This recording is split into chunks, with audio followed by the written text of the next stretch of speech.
மகர ராசி நேயர்களுக்கு தமிழ் புத்தாண்டு 2026 எப்படி இருக்கும்? 3ஆம் பாவத்தில் கிரக சேர்க்கை, 4ஆம் பாவத்தில் கிரக சேர்க்கை, சூரியன் உச்சன், 4ஆம் பாவத்தில் சூரியன் சுக்கிரன் உச்சமாக இருக்கிறது. 8ஆம் ஆதி உச்சன். நாய் சுகத்தில் வந்தால் சுகத்தை கெடுப்பார் என்று சொல்வார்கள். அதெல்லாம் ஒன்றும் கிடையாது.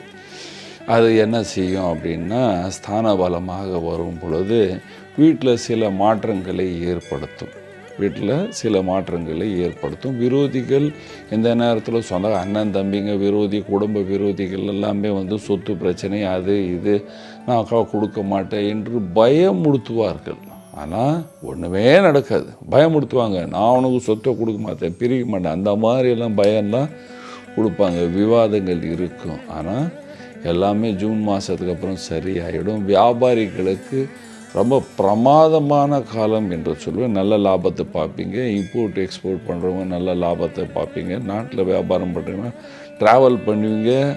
தேவை உள்ள ட்ராவல், தேவையில்லாத ட்ராவல் ரெண்டும் பண்ணுவீங்க. அதில் பணம் வருமானம் கண்டிப்பாக இருக்கும் என்று சொல்வேன்.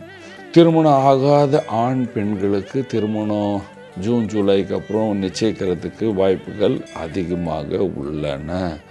அரசியலில் இருந்தீங்கன்னா கண்டிப்பாக பதவி உயர்வு வருது என்று சொல்லுவேன். கலைஞர்களுக்கு நல்ல காலம். உங்களை பாராட்டுவாங்க. உங்களை பார்த்து பல பேர் பயப்படுவாங்க. ஐயா, நான் ஏதாவது சொல்லிட்டா என்னை மன்னிச்சிடுங்க, நான் கொஞ்சம் பார்த்து வேலை செய்கிறேன் அப்படின்னு உங்கள்கிட்ட நான் ஏதாவது தப்பாக பேசியிருந்தேன், என்னை மன்னிச்சிடுங்க. இந்த மாதிரியெல்லாம் நிகழ்ச்சி உங்கள் வாழ்க்கையில் இந்த நேரம் நடக்கும். வேலைக்கு சென்ற ஆண் பெண்களுக்கு சுமாரான காலம், நல்ல காலம் என்று சொல்வேன். லாபம் நஷ்டம் கிடையாது, சுமாரான காலம் என்று சொல்வேன்.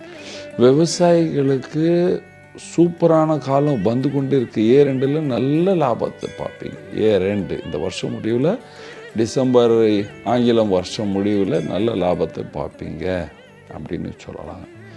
ஸ்டூடெண்ட் நல்லா படிப்பீங்க, தைரியமாக இருப்பீங்க, நல்ல வாய்ப்புகள் எல்லாம் உங்களுக்கு சேரும் என்று சொன்னேன். வயதான அப்பா அம்மா, வயதான வீட்டில் இருக்கிறவங்க எல்லோருக்கும் ரொம்ப 55லேருந்து 75 80 அந்த மாதிரி இருக்கிறவங்களுக்கும் மூட்டு வியாதி இருக்கும்.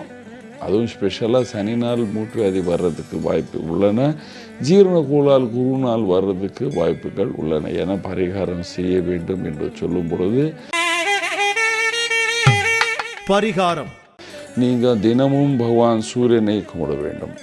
பகவான் சூரியனுக்கு தண்ணீர் விட வேண்டும். அதுக்கப்புறம் வியாழக்கிழமை தட்சிணாமூர்த்தீஸ்வர் அல்லது நவகிரக கோயில் சென்று அங்கு விளக்கேற்றிட்டு பிரதட்சணை பண்ணிட்டு வர வேண்டும். இந்த மாதிரி செய்தால் மகர ராசிக்காரர்கள் சந்தோஷமாக சுகமாக வாழ்வீர்கள். நன்றி, வணக்கம்.